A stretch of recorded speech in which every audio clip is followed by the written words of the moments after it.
오늘 좋은 일꾼이라는 제목을 통해서 우리가 어떤 일꾼이 되어야 되는지 함께 말씀으로 다잡고 달려가시는 귀한 일련의 그런 헌신의 삶들이 되시기를 바랍니다. 혹시 여러분들 슬리퍼노믹스라는 이런 이야기를 들어봤습니까? 이것은 합성어인데요. 슬립이라는 이 잠이라는 이 단어와 이코노믹이라는 이 경제라는 이 단어가 합성어가 되어서 수면과 관련된 이 상품이나 이 서비스 이 시장을 말하기도 합니다. 그래서 슬립테크라는 이런 말까지 지금 나왔는데요. 요즘에 혹시 여러분들 보면은 수면 장애 때문에 굉장히 힘들어하시는 분들이 많이 있다는 것을 알 수 있습니다. 특별히 예전에는 몰랐는데 광고에 베개 선전이 그렇게 많아요. 베개 선전, 꿀잠 자기 위한 그 베개 선전 그런 광고들이 많다는 것을 볼 수 있습니다. 지금 보니까 제가 뉴스를 이렇게 인터넷 찾아보니까 뉴스를 보니까 우리나라가 2032년이 되면 이 침대, 이 수면과 관련된 이 상품들이 28조 8,100억 원으로 급부상한다고 합니다.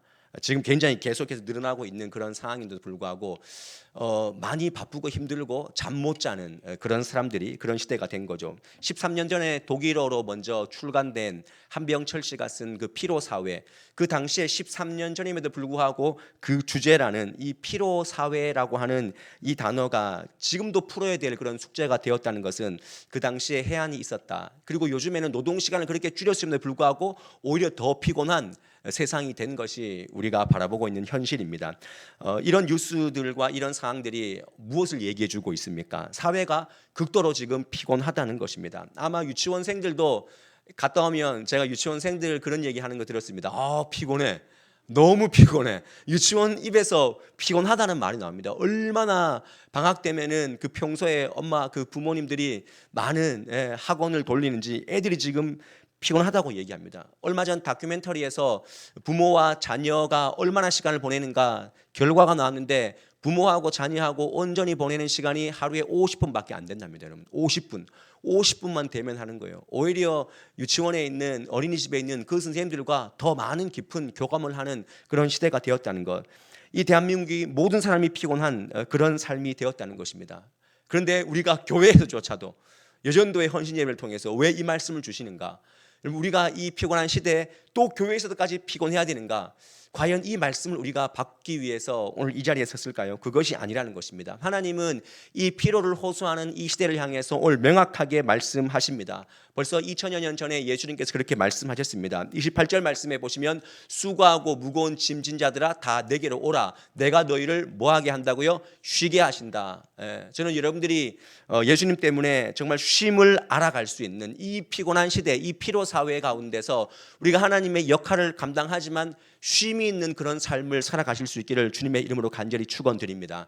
우리가 좋은 일꾼이 되고자 한다면 오늘 말씀의 제목이 좋은 일꾼인데 이 좋은 일꾼과 오늘 말씀이 어떻게 연관되어 있는가? 연관성이 분명히 있습니다.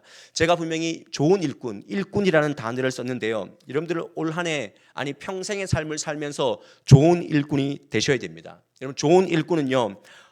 정말 여기 말하는 지금 오늘 특송을 했던 여전도 회원뿐만 아니라 예배 참여했던 우리 모든 성도님들의 정체성입니다.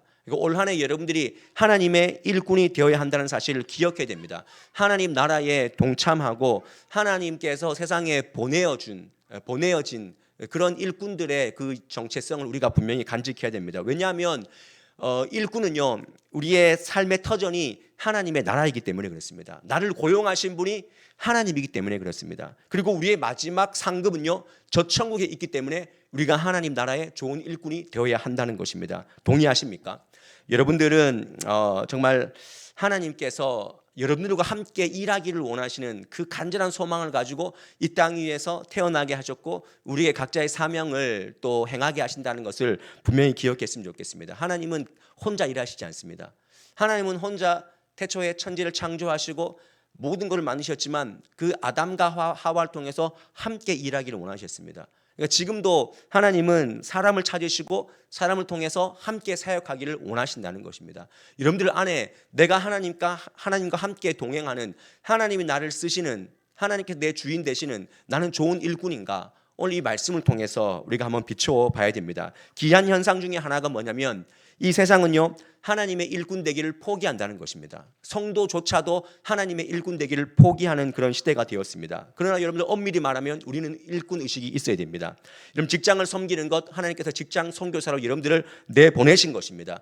이 지역 우리가 지금 품고 있는 세워진 이 경북도청 서부교회는요 우리의 1번지 선교처는요 이 신도청 이 신도시입니다. 우리의 모든 삶 그리고 우리 가정의 자녀들 맡겨준 그 자녀들 또한 하나님께서 우리에게 가정 선교사로 보내어준 우리의 임무고 역할인 줄 믿습니다. 이렇듯 우리는 일꾼 의식을 가지는 것이 굉장히 중요합니다. 그래서 우리가 옆에 분에게 오늘 한번 헌신 예배니까 이렇게 인사했으면 좋겠습니다. 당신은 일꾼입니다. 인사하겠습니다. 시작. 당신은 일꾼입니다. 예. 거기에 하나가 빠졌죠. 당신은 하나님의 일꾼이 되는 것입니다. 하나님의 일꾼이 되어야 됩니다, 여러분들. 마태복음 9장 37절 말씀에 이런 말씀이 있습니다. 이에 제자들에게 이르시되 추수할 것은 많되 뭐가 적다고요? 일꾼이 적다. 여러분들 이 말씀의 상황은요 예수님께서 마을과 도시를 두루 다니시면서 복음을 전파하고 약한 자를 고치셨는데 그 사람들을 보면서 본인이 느낀 거예요. 추수할 건 많은데 일꾼이 적다라는 것을. 물론 12제자가 있었지만 더 감당하고 더 불려져야 될 사람들이 많다는 것을 분명히 말씀하십니다. 주님은 이 땅에 보내어져서 일할 그 일꾼들을 찾으십니다. 그런데 일꾼이 없다는 것입니다. 오늘 헌신을 다짐하고 또한 이 예배에 오신 우리 모든 분들 각자의 삶의 자리에서 다시 한번 내가 하나님의 일꾼임을 자청하는 그런 은혜가 있기를 간절히 소망합니다. 이것이 우리가 헌신 예배를 통해서 가져야 될 첫 마음입니다. 그런 면에서 우리가 좋은 일꾼이 되기 위해서 첫째 조건은요 내가 하나님의 일꾼이라는 개념을 가지는 것입니다. 내가 하나님의 일꾼이라는 개념, 내가 누군가에게 고용되어서 거기에 속해서 내가 지금 돈벌이를 하고 있는 그런 일꾼, 세상적인 일꾼 말고 하나님께서 여러분들을 일꾼 삼으셔서 내보냈다 하는 이 일꾼의 이 마음, 이 태도. 그랬을 때 우리가 이 첫 번째 조건이 맞추어진다면 우리가 정말 그 사명을 잘 감당하기 위해서 어떤 마음가짐을 가져야 되는가. 오늘 예수님은 세상에 지친 영혼들에게 이렇게 말씀하셨죠. 아까 전에 말씀하셨던 그 말씀을 다시 한번 함께 읽어보도록 하겠습니다. 28절 말씀 시작. 수고하고 무거운 짐진 자들아 다 내게로 오라. 내가 너희를 쉬게 하리라. 여기서 우리 인간의 눈에 탁 보이는 것은 저 빨간 글씨, 빨간색으로 표시된 글씨가 없다면 인간이 먼저 볼 수 있는 저 상황 가운데 글씨는요 수고하고 무거운 짐일 것입니다. 왜냐하면 내 삶 가운데 수고하고 무거운 짐이 있기 때문에 그렇습니다. 여러분들은 어떤 수고와 어떤 짐을 지고 계십니까? 여기 말씀하고 있는 이 성경에서 수고하다라는 이 단어는요 미완성입니다. 계속 지금까지 계속 지치고 낙담 중에 있는 사람들을 수고하고 있는 자라고 그렇게 지칭하고 있습니다. 그리고 짐진 자는요 누군가에게 의해서 무거운 짐을 지어져 있는 그런 상황을 지금 그런 자들을 짐진 자들이다 이렇게 표현하고 있습니다. 예수님 당시에 1차적으로 어떤 사람입니까? 바리새인들과 서기관들에게 드리워진 그 무거운 율법의 짐, 그 사람들.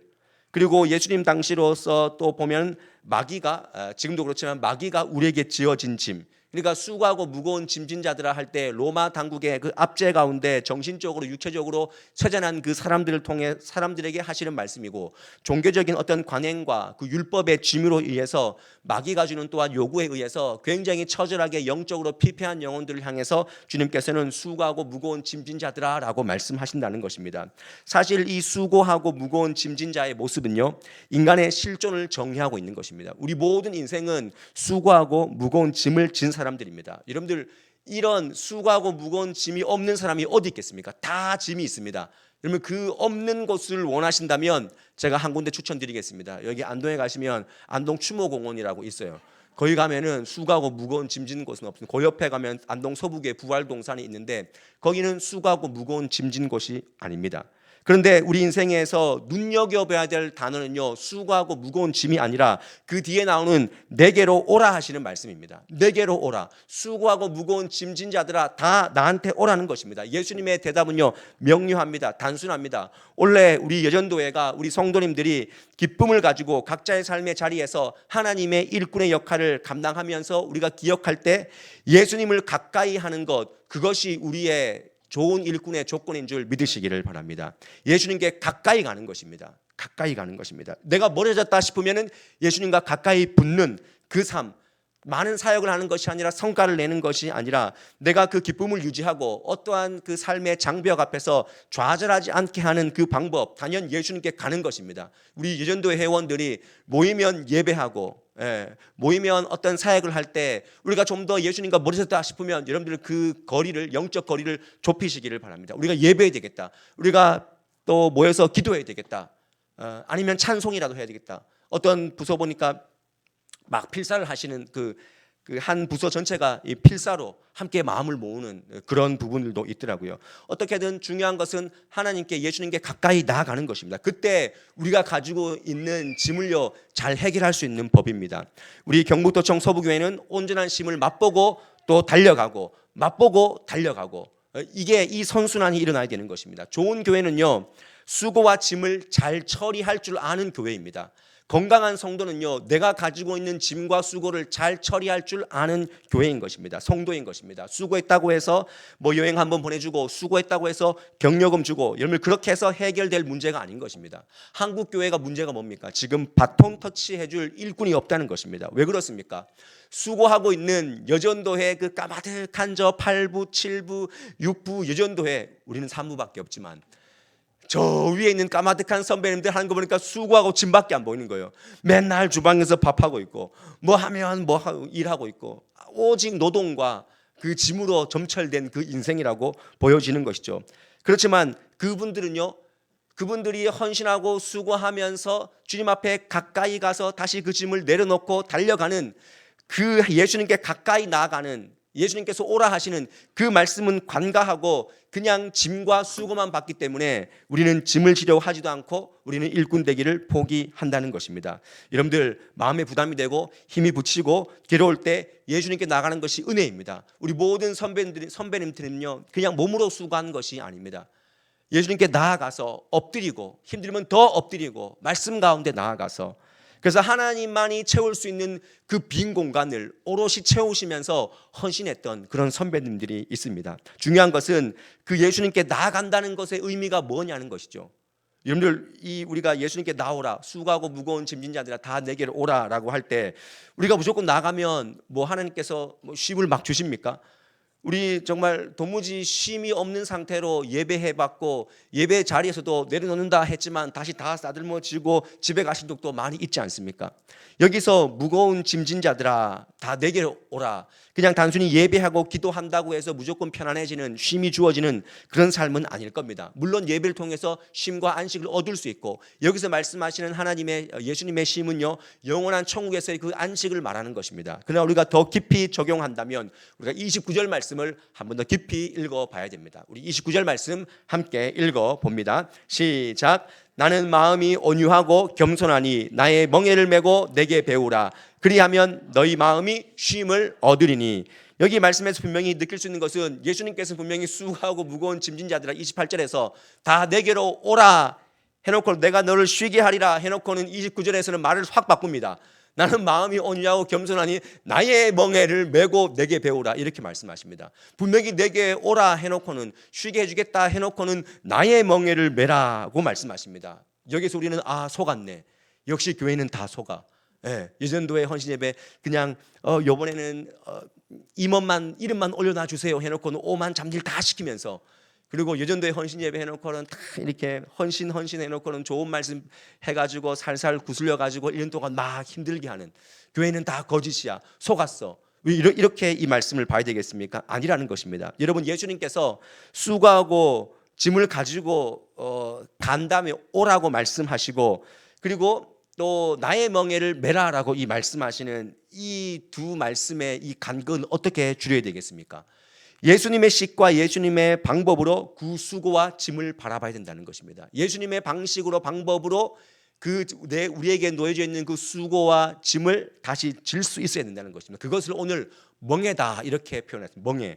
멍에가 무엇입니까? 멍에는요 말이나 소의 목에 얹어서 그 수레나 쟁기를 쉽게 끌 수 있도록 구부러진 그 나무 막대를 멍에라고 얘기를 합니다. 헬라어로 보니까 쥐고스라는 이 단어를 썼는데 이 멍에는 두 가지 효과가 있다고 합니다. 첫 번째 효과는요, 짐이 짐승의 짐이 바로 닿지 않도록, 그래서 가축에 그 상처가 나지 않게 하는 것이 이 멍에의 효과입니다. 또 한 가지는 멍에 때문에 그 무거운 짐이 가볍게 된다는 거죠. 이것은 어떤 의미가 있냐면, 예수님 당시에 그 유대 사회 이스라엘 백성들 안에서 소와 쟁기를 가지고 일하고 있는 한 조의 그 소나 나귀를 보면 알 수 있다는 것입니다. 나의 멍에를 메고 내게 배우라. 이 말씀에서 말하는 이 멍에는요, 두 마리의 소와 나귀가 메고 있는, 한 조가 되어서 메고 있는 그 멍에를 얘기하는 것입니다. 그러니까 오늘 말씀에서 나의 멍에를 메라는 것은 예수님께서 함께 져 주시는 그런 멍에를 말씀하시는 것입니다. 예수님이 함께 져 주시는 것입니다. 예를 들어서 어미소와 새끼소가 함께 멍에를 멜 때, 혼자 새끼소가 멍에를 메면 너무나 힘들지만 함께 맴으로 말미암아 그 어미소에 의해서 더 쉽게 일을 할 수 있는, 짐을 나눌 수 있는 그 여건을 감당할 수 있는 것이죠. 이런 의미에서 우리가 오늘 말씀을 통해서 우리 모두에게 하나님 나라의 일꾼으로서 살아갈 때 수고와 짐이 없다는 것을 절대 바라면 안 된다는 것입니다. 우리가 예수님께서 나의 멍에를 메라라고 말씀하실 때 나와 함께 멍에를 메자라고 하시지 않습니까? 그러니까 네 멍에를 가지고 오되, 야, 너 멍에 없어, 너 멍에 완전히 삭제, 이런 정의가 아니라는 것, 이런 의미가 아니라는 것입니다. 예수님을 믿어도 여전히 수고와 짐이 있습니다. 여러분들, 우리 인생은요 다 수고와 짐이 있는 것입니다. 그런데 그 짐을 누가 져주신다고요? 예수님이 함께 져주신다는 것입니다. 그 멍에를 우리가 알고 져야 한다는 것입니다. 가장 어리석은 삶이 어떤 삶입니까? 내 스스로 내 수고를 지고 내 짐을 지고 나아가는 삶입니다. 내 주먹 믿고 사는 사람들, 내 물질 믿고 사는 사람들, 내 힘만 의지하고 사는 사람들, 성경에서는 가장 어리석은 사람이라고 말합니다. 그래서 수고하고 무거운 짐진 자들아 다 내게로 오라 말씀하시면서 나의 멍에를 메고 내게 배우라고 말씀하지 않습니까? 우리가 예수 믿기 전과 예수 믿은 이후의 삶의 차이가 무엇입니까? 우리의 수고와 짐을 보는 관점이 달라지는 것입니다. 예전에는 억울하다, 힘들다라고 했지만 그것이 억울함과 힘듦이 아니라 나에게 사명으로 다가올 때가 있고, 또 내가 그 짐을 짐으로 말미암아 하나님께서 나중에 주시는 은혜를 우리가 분명히 본다는 것입니다. 그러니까 수고와 짐을 보는 눈과 해석이 달라지는 것이죠. 우리 사랑하는 여러분들, 세상 사람들이 자기의 힘으로 지는 그 짐, 예수님이 내게로 와서 지라 하시는 그 짐과는 완전히 다르다는 사실을 다시 한번 기억하시고, 올 한 해 가정에서 또 직장에서 교회에서 이웃들을 향해서 여러분들을 지게 하시는 그 짐 가운데 하나님께서는 여러분들 녹초가 되게 하시고 바쁘게 만들고 그냥 소진시키는 그런 짐이 아니라는 사실을 기억하시고요. 우리에게 주어지시는 그 짐은요, 질수록 목적이 뚜렷해지고 질수록 사명감이 온전해지는 그런 짐이 될 줄 믿습니다. 무엇보다 그 짐을 여러분들에게 지시게 하는 이유가 있습니다. 그 수고와 짐 끝에 짐져본 사람만 누릴 수 있는 기쁨을 알기 때문에 그 짐을 지게 하시는 것입니다. 믿으십니까? 예, 요거는 좀 아멘 하셔야 돼요. 안 믿겨져도 우리가 말씀을 듣는다는 이유가 무엇입니까? 내 고집을 계속 아니죠. 말씀 가운데 내 생각이 깎여지고 뭐가 난 부분이 썰려 나가는 것이, 그것이 훈련이고 교육 아니겠습니까? 주님께서 우리에게 말씀하시는 것입니다. 예수님께서 지라고 하시는 그 멍에를 져본 사람, 헌신해보고 순종해본 사람만 느낄 수 있는 기쁨이 있다는 것입니다.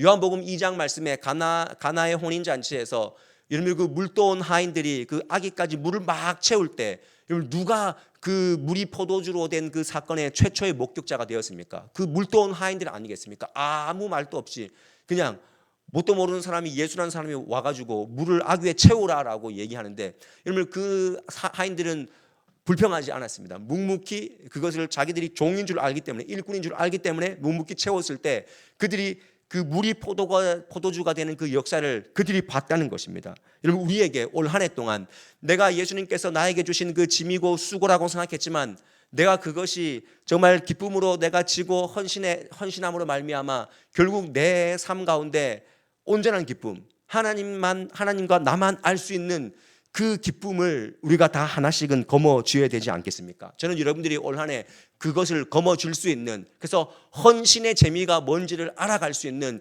저와 여러분의 삶이 될 수 있기를 주님의 이름으로 간절히 축원드립니다. 여러분, 좋은 일꾼의 조건이 무엇입니까? 좋은 일꾼은요, 내가 지고 있는 수고와 짐을요 예수님과 나누어 질 줄 아는, 예수님의 멍에로 알고 그것을 내가 기쁘게 지고 나가서 그 짐의 의미를 바꿔 나가는 사람입니다.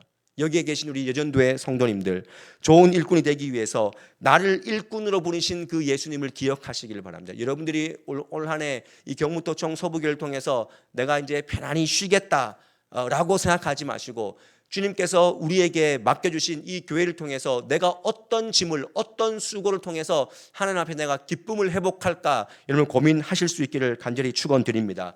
목회자가 힘겹지만 지고 나아갈 때 누리는 기쁨이 있습니다. 여러분들, 힘들지만 누리는 기쁨이 있어요. 여러분들 모르시죠?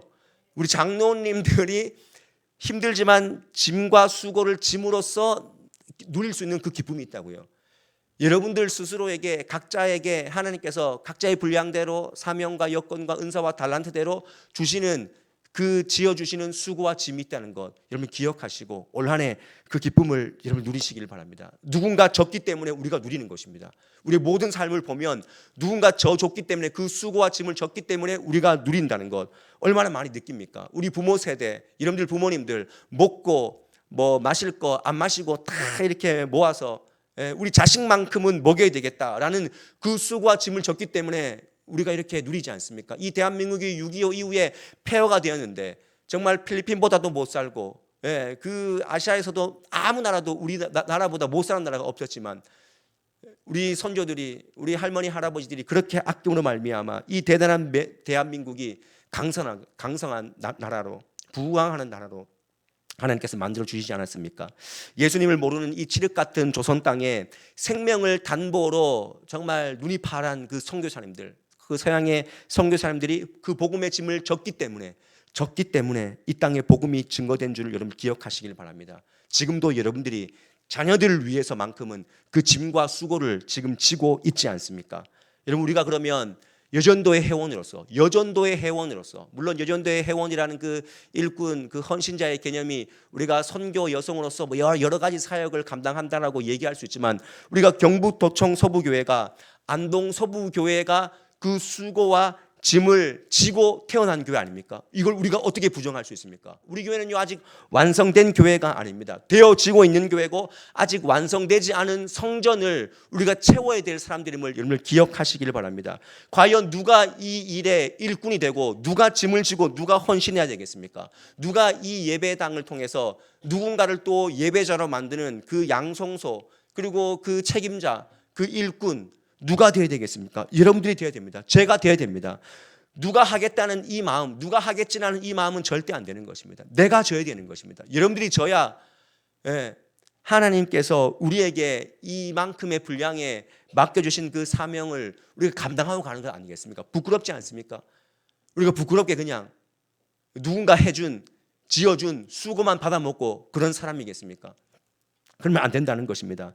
예수님과 함께 지기 때문에 주님의 핏값으로 세워진 이 교회도 아름다운 선순환이 있어지기를 저는 간절히 바라고 기대합니다. 그리고 소망합니다. 그리고 우리를 통해서 하나님 반드시 이루실 줄 믿습니다.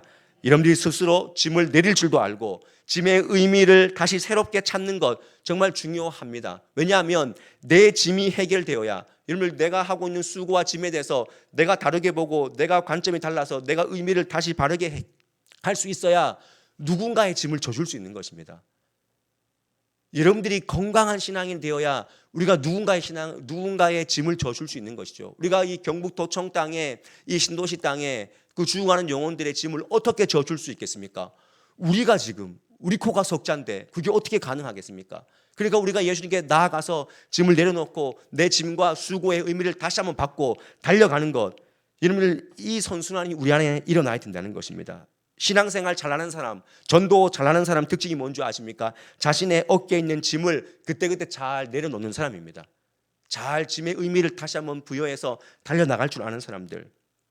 오늘 말씀 다시 한번 기억하시고, 나는 내 짐의 문제를 예수님께 내려놓지 못하고는 있지는 않는가, 다시 한번 생각해 보시고 내 짐의 의미도 모르고 예수님께서 함께 져 주겠다라고 했지만 그것조차 거부하고 발버둥 치고 있는 그런 나약한 모습은 아닌가.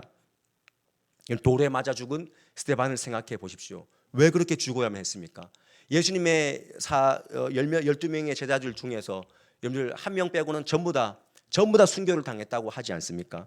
믿음장이라고 하는 히브리서 11장에는 11장 마지막 믿음으로 모세는 믿음으로 요셉은 믿음으로 아브라함은 쭉 하다가 마지막 11장 마지막 절에 가 보십시오. 거기에는 이런 말씀이 있습니다. 돌로 치는 것과 톱으로 켜는 것과 칼로 죽임을 당하고 양과 염소의 탈을 쓰고 학대를 입었다. 분명히 그렇게 말씀하고, 왜 그들이 그렇게 죽었습니까? 그 수고와 짐을 왜 졌습니까? 이유는 한 가지입니다.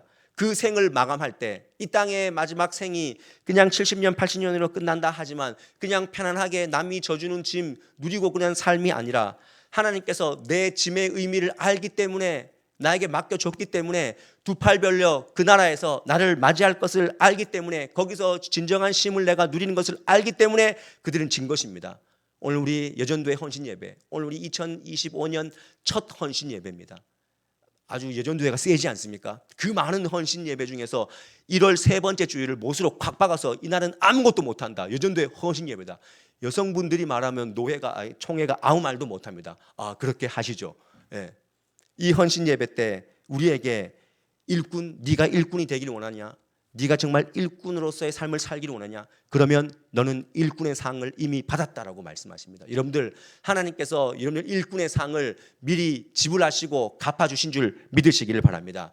여러분들은 혼자가 아닙니다. 여러분, 우리는 함께 지는 사람들입니다. 함께. 여기 수많은 층층이 선배들이 있지 않습니까? 아까 전에 맨 가운데 권종숙 권사님, 그리고 그 옆에는 가장 젊은 집사님 섰더라고요. 센터에. 신구 조합이 딱 맞춰서 딱 섰더라고요. 모르는 거 있으면 선배한테 물어보기도 하고, 신앙생활 어떻게 하는지. 그리고 또 먼저 가신 권종숙 권사님도 또 밑에 아래 후배들한테 그거는 어떻게 하노라고 물어볼 수 있지 않겠습니까? 우리가 옛날 찬양만 어두운 밤에 실로암만 부르는 그런 교회가 아니라 또 산뜻하게 예람 월십, 마커스 이런 찬양도 우리가 함께 공존하는 그런 교회가 되지 않겠습니까? 왜 그렇습니까? 함께 가야 되기 때문에 그렇습니다. 다시 한번 오늘 말씀을 정리하면서 여러분들은 혼자 지고 있는 짐 수고가 아니라는 사실을 기억하시고, 여러분들 죽을 때까지 하는 천국 가는 그날까지 당당하게 제가 주님의 일꾼이었습니다. 내가 하나님의 상을 이미 받은 사람입니다 라고 하나님께서 두 팔 벌려서 격렬하게, 아마 스데반을 격렬하게 안아주신 것처럼 그 11장에 나오는 무명의 사람들, 이름도 없는 그 무명의 사람들을 정말 뼈가 으스러지도록 포옹해 주시는 것처럼, 여러분, 우리가 그 나라에서 하늘 상급 기대하면서 이 땅에서 우리가 해야 될 그 역할들과 일꾼의 그 사명들을 온전히 감당할 수 있는 저와 여러분의 삶이 될 수 있기를, 우리 경북도청 서배교회가 될 수 있기를 주님의 이름으로 간절히 축원드립니다.